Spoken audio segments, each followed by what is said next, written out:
Hello and welcome back into another edition of Prime Sports World. And happy Tuesday, everyone. Hope you all are having a fantastic start to your work week. On today's episode of the Prime, we're going to be talking about the Miami Dolphins and doing their season preview. As we're getting close to the nitty gritty here, I think we got 13 teams left after this episode is done. So thank you very much for checking us out. Please like, share, and subscribe to the podcast. I'm, of course, your host, David On Point Huffman. I've also shared the plethora of streaming platforms that we do have. And if you want to join me and talk about your Miami Dolphins, if you're a fan of that team, I've shared the StreamYard link into all of the places on Facebook, YouTube, and on Twitch. So if you want to join me and talk a little bit of Miami Dolphins football, more than welcome to do so. So yeah, come on and check out, hang out with me, talk a little Miami Dolphins football as we get into breaking down their season, how we think they're going to shake out when it comes to this season. Miami is an interesting case. They obviously... they were obviously very good last season when they had Tua Tagovailoa before he started dealing with his injury concerns. They kind of tailed off towards the end of the season. You hate to see it, but let's talk about it. So let's talk about the 2023 storylines. Let's talk about first, can we trust Tua Tagovailoa to stay healthy for the entire season? Looking at his season from last year, or just his stats in general, 3,500 passing yards, 25 touchdowns, 8 picks, but he only played 13 seasons. The season before that, he also only played 13 seasons. Then he played 10 seasons his rookie season as he split time with Teddy Bridgewater out there in South Beach.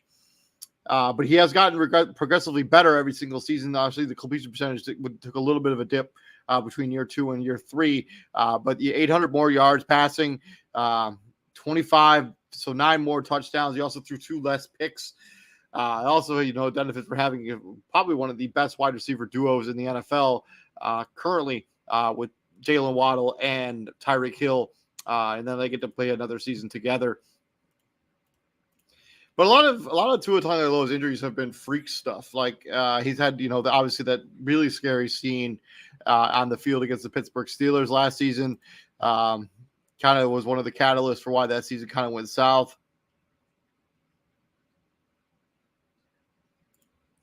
Kind of went south, and they also had that injury against the. He had some sort of injury later in the season that basically cost him the final 2 games of the season, and then the final playoff game of the year, where Skylar Thompson ended up taking this play in that game for Miami as they took on Buffalo in that playoff game. But yeah, I think the Tua Tagovailoa conversation is tough. I think when he's really good. I mean, look at their record last season when he was still healthy before he got banged up a little bit.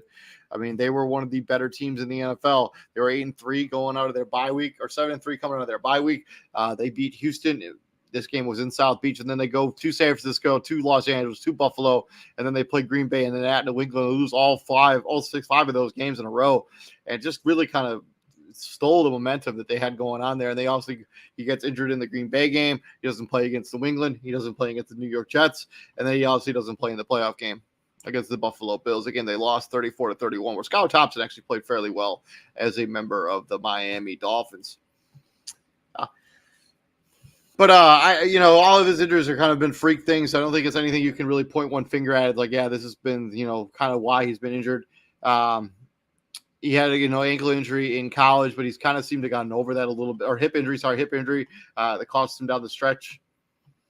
But yeah, when Tua Tagovailoa has been healthy and they've had all their weapons and complementary pieces, this has been a team that's been one of the better teams in the AFC.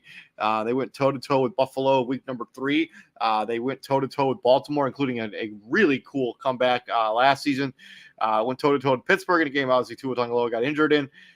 They went toe-to-toe with Detroit. They went toe-to-toe with Chicago Bears, and they went toe-to-toe with Cleveland. Like, this is a team that, when they were healthy, when my Tua Tagovailoa was healthy and a focal part of this offense, Miami was one of the best teams in the NFL, bar none. And yeah, let me know what you think about Tua Tagovailoa. I think he can stay healthy this season. I think this is going to be one of the seasons you see him play a full 16, 17 games, depending on things that end up shaking out for the Miami Dolphins. I know that he's gotten the comparison to Justin Herbert because of where they went in this draft, but he's been pretty good. They went to the same amount of playoff games. They each only been to one playoff game. Sorry, getting you on there. Just a little tired after a long day at work. But I think that talking about Tua Tagovailoa stay healthy, it's really going to talk about this offensive line. One of the lowest rated offensive lines when it comes to Pro Football Focus the past season, with the highest grade received Connor Williams at 78.4. Terron Armstead, their big time offseason acquisition, 77.5. I believe he was coming off an ACL tear and didn't even start at the beginning of the season.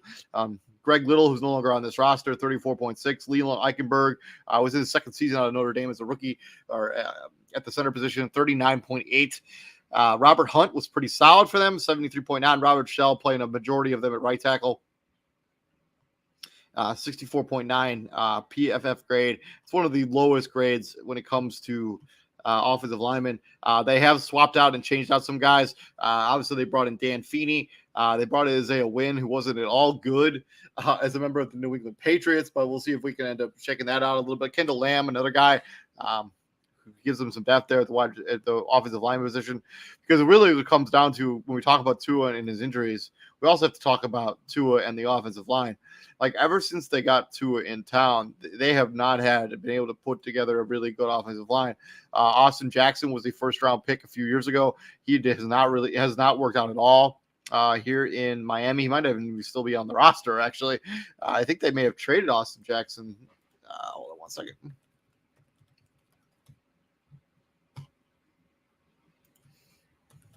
Sorry, I apologize.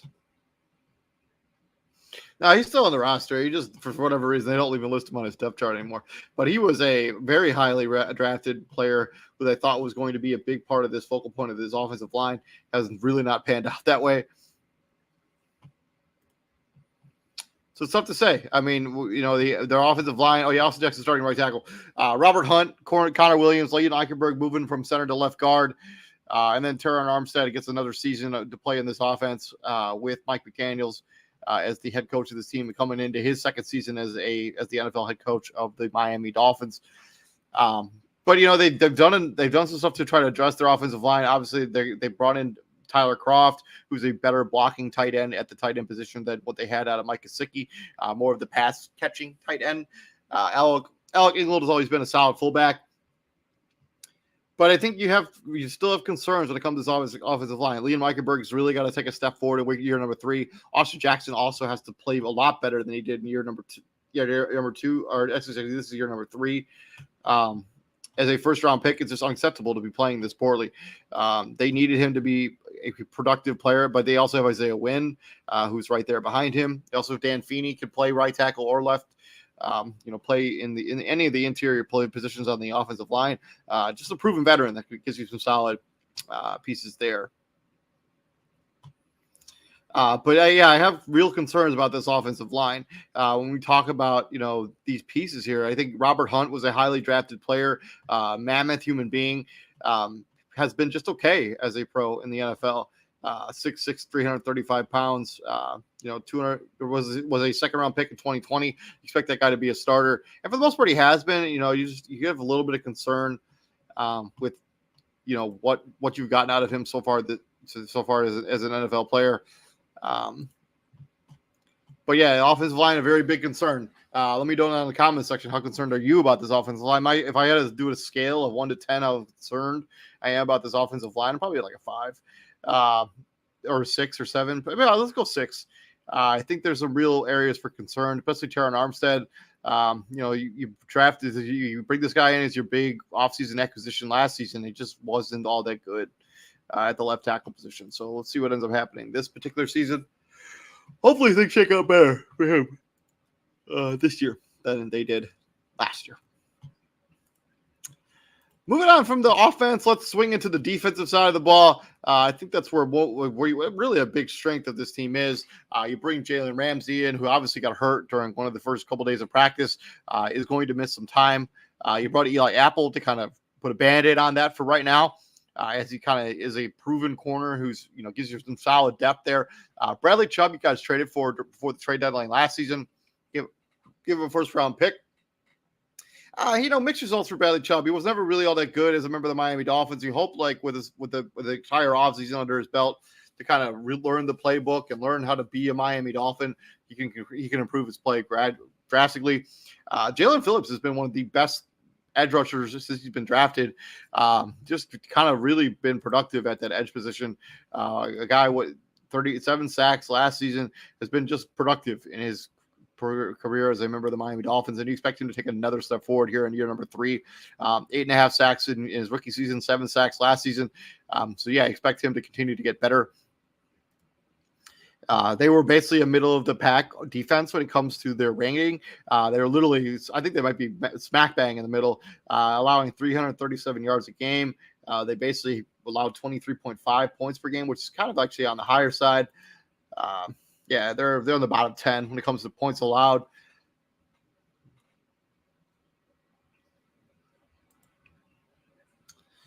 Yards in the passing game, one of the worst passing defenses in the NFL. You think of where they really shine, given they had Byron Jones and Xavier Howard last season at 234 yards. And then in the running game, they had one of the best run defenses in the NFL at 103 yards. But with that being said, I mean, you play Buffalo twice a year. You play the Jets twice a year. Didn't really have a potent running attack. So I think that number might be a little bit skewed based on who they were playing this past season, because Buffalo is also like the 5th rated defense when it comes to running in the running game. So I think that maybe those numbers are a little bit skewed by the fact that the competition they were playing was not they were not playing teams that were running the football a lot. But I think when they look at their depth, I mean, Emmanuel Ogbah is a solid defensive end. Christian Wilkins is a really underrated player who should give them double-digit sacks next season out of that edge position with only 3.5 last season, but he's still a pretty good 2009. I mean, he's never had more than 4.5 sacks in the season. That was in 2021. But look for him to continue to be productive. I think they just paid him actually as well. So they're going to need, you pay these guys, you need them to play well. But I think where their strength really lies is in the secondary. Xavier Howard, Deshaun Elliott, who they got in free agency from the Detroit Lions. Javon Holland is one of the most underrated secondary players in the NFL, in my opinion. Cam Smith, a really solid second round for their first pick in their draft. I can't remember exactly what round it was. It was their first pick. A guy who many people thought could have been a first round pick falls to them, and I think it was round 3, as they didn't have a first or second round pick as a result of the Tua Tagovailoa, Tyreek Hill trade, and then of the Bradley Chubb trade. Eli Apple has always been a good veteran. He gets a lot of fleck because all the conversations, all the talking he does on social media, but I think it'll be okay. I expect this defense to take a major step forward from where they were last season. Middle of the pack when it comes to yards allowed, in the bottom 5 when it comes to points allowed. I expect them to be in the top 10 in both those categories this particular season. David Long Jr., linebacker they signed in free agency, is another guy that gives them some serious depth at that position. I expect this defense to be much improved in 2023. Moving on to their draft, as the team only had 4 draft picks, as they kind of went into the Los Angeles Rams mindset when it comes to the NFL draft, which is F them picks. Let's just break down some of the guys that they took with this draft. So Cam Smith, the 2nd overall pick, actually round 2, number 51 overall, really good wide front cornerback out of South Carolina. Many people thought he could be a first-round pick. Vic Fangio, something really talk about with Vic Fangio, all of the exotic stuff that he runs as the defensive coordinator now of this team. Jalen, he should give you some serious depth at the cornerback position. Really good player when it comes to Cam Smith. Devon Achane, the running back out of Texas A&M. This guy is just lightning fast, 4.32 in the 40-yard dash. It just gives you a nice little scat back, probably kick returner, punt returner, because you get him in the 4th round. But this is a team that had a lot of running backs. I just don't understand this decision. When you had offensive line holes in the 3rd round that you could have addressed, you chose not to. You took another wide running back when you have $1 billion on the roster with Myles Gaskin coming back and Raheem Mostert still in the lead on the team, and Jeff Wilson Jr. still on this team. Because you don't have another pick until 197 to take a running back in round 3. When you don't really need one. I don't know. I don't really like that decision. But he is lightning fast. So if anybody can utilize his speed, it's the Miami Dolphins. And then to the final two picks, not really much to talk about here when it comes to defensive end, tight end out of Stanford, Elijah Higgins. Um, it just gives you some depth there. Stanford kind of, usually produces pretty good tight ends out of the Stanford, that go into the NFL. So we'll end up seeing what he ends up playing like. I admittedly don't know a lot about this guy. So, and then Ryan Hayes, offensive tackle out of Michigan, round 7, pick number 238. This is just straight depth. It'll be interesting to see if he makes a 53-man roster. But he did play on the best offensive line in the college football last season, and now has a good mentor in Terron Armstead. Could be a guy who gives some real depth there assuming he makes the roster, the 53-man roster. But when it comes to draft, you don't have a lot of capital. You don't have a lot of picks. You basically have a second, a third, a sixth, and a seventh, as you traded all of your other ones away for, players that were proven already. This is probably a C when it comes to their draft. I just really don't understand the running back decision. They just have a bunch of running backs already on their roster. I just didn't feel the need that they needed to take a running back with that pick. With as I mentioned, Raheem Mostert, Jeff Wilson Jr., Myles Gaskin already on the roster. And not to mention Myles Gaskin, who they committed some money to bring back. Same thing with Raheem Mostert, actually, too. I don't a real head scratching decision to take a running back with their second draft pick, knowing the limited draft capital they had available to them. To the additions. So Jalen Ramsey, they obviously traded for Jalen Ramsey. They signed David Long, a linebacker. Deshaun Elliott, safety, comes over from the Detroit Lions. Eli Apple was a member of the Cincinnati Bengals last season. Dan Finney has spent time as a member of the New York Jets. And then departures, Mike Gesicki, Eric Rowe, and then Byron Jones at one point was the highest paid cornerback in the NFL, but really never panned out there in Miami, and that really never worked out as a destination for him. But Dan Feeney, gives you versatile interior offensive lineman. You can play either guard spot or you can play center. He doesn't magically challenge for Robert Hunt's spot or Connor Williams, but he could push Leon Eichenberg, especially if he doesn't end up playing well in his third season there in Miami. Braxton Berrios, another guy they signed, I really didn't talk about. He's a really good gadget slot receiver. He just did 1 year deal. He didn't play much for them originally. River Crawcraft, same kind of idea. Robbie Anderson, and I know he chosen Robbie Anderson, whatever he wants to be called now. He used to have career highs when he was a member of the Carolina Panthers, when he was motivated to be a productive wide receiver. But he does give you another guy who can take the top off the defense, kind of in that Trent Sherfield role, that guy who played last season for them, and he's no longer on this roster. So.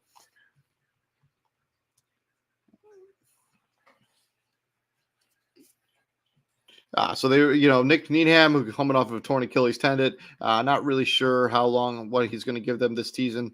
Another Kendall Lamb, another guy they signed to give you some depth there. Offensive tackle, Myles Gaskin, I talked about. Deshaun Elliott is just a big physical safety who's a tackler. And they also have Brandon Jones who's coming off a torn ACL. So Deshaun Elliott could be somebody who's valuable, as Eric Rowe is no longer on this team. And they re-signed Raheem Mostert and Jeff Wilson Jr. They re-signed Duke Riley, David Linebacker Jr. Big linebacker, just gives you an aggressive off-ball linebacker. Should play alongside Jerome Baker. Some value there. Mike White, also a member of the Miami Dolphins now. You take it from the New York Jets. A 2-year deal worth $16 million. It seems awfully rich for a guy who's just going to hold a clipboard most of the time. You hope he doesn't have to play a lot of games for the Miami Dolphins. But yeah, to pay him that kind of money just seems a little staggering to me. I imagine the second season's only partially guaranteed. But still, that's a lot of money to play. Oh, $2 million. ESPN, of course, they have their numbers wrong. It's a 2-year, $8 million deal, $4 million for a backup quarterback. David Long was a member of the Detroit Tennessee Titans before this most recent season. So, the Mike Gesicki thing is going to hurt. He was a very talented tight end. I just don't think they ever really used him in a way that utilized to really put his skill set on display. I think he'll be even better in New England and make him really make Miami wish they had kept him around. But we'll see what ends up happening. This is probably a C as well when it comes to their roster shakeup, as I am really, actually, I'll give this a B+. I am really happy. I really like the Jalen Ramsey trade, and I like the Deshaun Elliott signing from the Detroit Lions. And Eli Apple, the fact that he was still out there in free agency, you could just go and get him. I'm happy with that.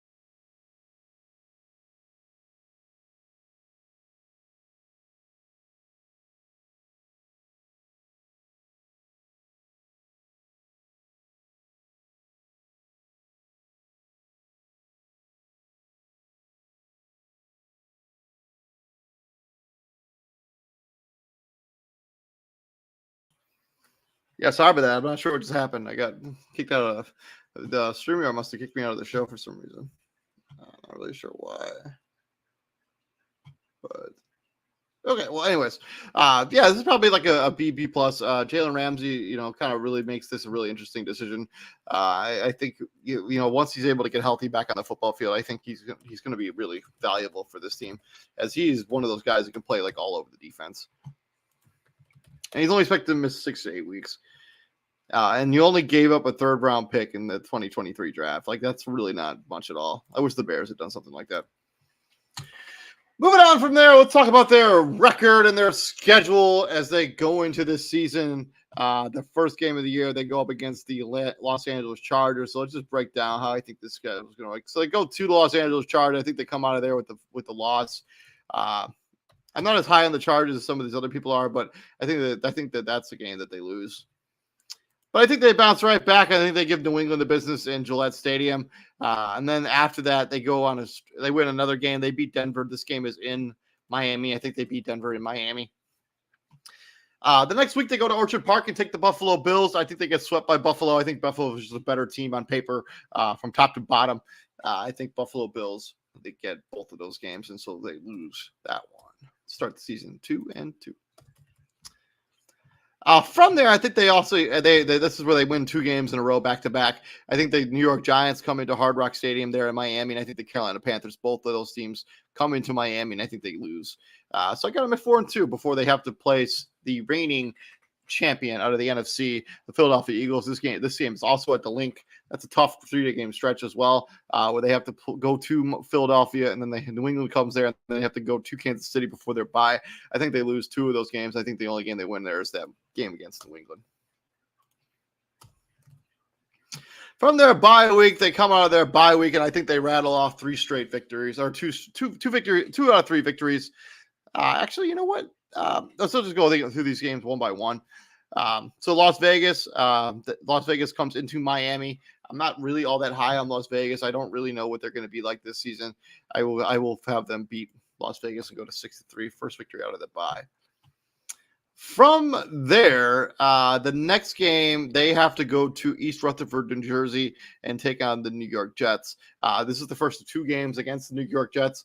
I think this is a game that they lose. I think they split with New York. I think they sweep New England, but I think the Jets are going to give them the business, especially at home. So I'll get the Jets going to 6-4. And then they go to FedEx Field in Landover, Maryland, take on the Washington Commanders and Sam Howell. Washington Commanders might be one of the worst teams in the NFL this season. Let's just call it what it is. They're going to be the first preview we do on Friday of the NFC East. I just don't think they're going to be all that good. I think they're going to be I think it's a major transition period, as Dan Snyder is no longer the owner of that football team. So we'll end up seeing what ends up happening. But I got them at 7-4. Going into a really important stretch here where they got 3 games at home kind of to wrap up the season before they go to Baltimore, and then they have to take on the Buffalo Bills. And looking at the 3 games they have on the road there, they got at home Tennessee, New York, and the Dallas Cowboys. I think they win 2 of those 3 games. I think they beat Tennessee. I'm just not sure what to make of Tennessee for this upcoming season. I know they got DeAndre Hopkins, and I'm just not sure if that changes anything when it comes to Tennessee and what their outlook is for this particular season. So I got them winning that game. I got them moving back up into 8-4. From there, as I mentioned earlier, the New York Jets, they come into town. I had them splitting with the Jets. I think they take the home and home. I got the Jets winning that, or the Dolphins winning that game, going to 9-4. And then Dallas, I think Dallas is just a better football team than Miami at this very moment. I have Dallas winning that game.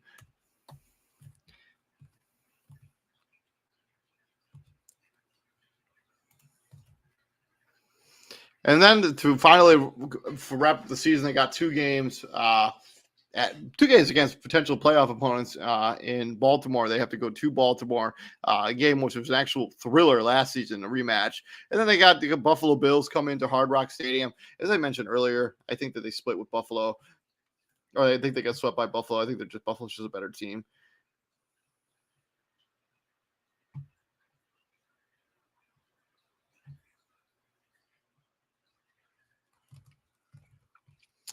And I have them finishing the season as I have them beating Baltimore, or have them losing to Baltimore. So I think of the games that they lose on that game on a 3-game losing streak to wrap up the season. They lose to Dallas, Baltimore, and Buffalo. They also lose to the Jets, Kansas City Chiefs, Philadelphia Eagles, and the Los Angeles Chargers, and Buffalo Bills again, obviously. Add that up. 1, 2, 3, 4, 5, 6, 7, 8. Yeah. So I have them losing 8 games. I have them finishing up the season at 9-8. I think I think you could potentially be a playoff team in the AFC at 9-8, but I don't think that's going to be good enough. I don't know if you'll be better than the New York Jets even, because they just have a difficult schedule as a team that was like the number 2 seed in their own division. Like, they're gonna have a difficult schedule, and it reflects that. With it, you got to play against the Giants, you got to go up against the Los Angeles Chargers, you got to go up against the Tennessee Titans. But yeah, I got them at 9-8. I think they're a borderline playoff team. If Tua Tagovailoa can for sure stay healthy, and this offensive line can really shore up with some issues last season, I think that they could even be winner 9-8. I think they could push. I think they could beat the Chargers in Week 1. I think they could beat Baltimore in Baltimore, depending on what Baltimore ends up looking like. As for the rest of the game, I'm not sure they can. They could maybe get a game off Buffalo, but I'm not going to predict that or bank on that. So we'll see. But yeah, this has been my Miami Dolphins season preview. Thank you very much for joining us here at Prime Sports World.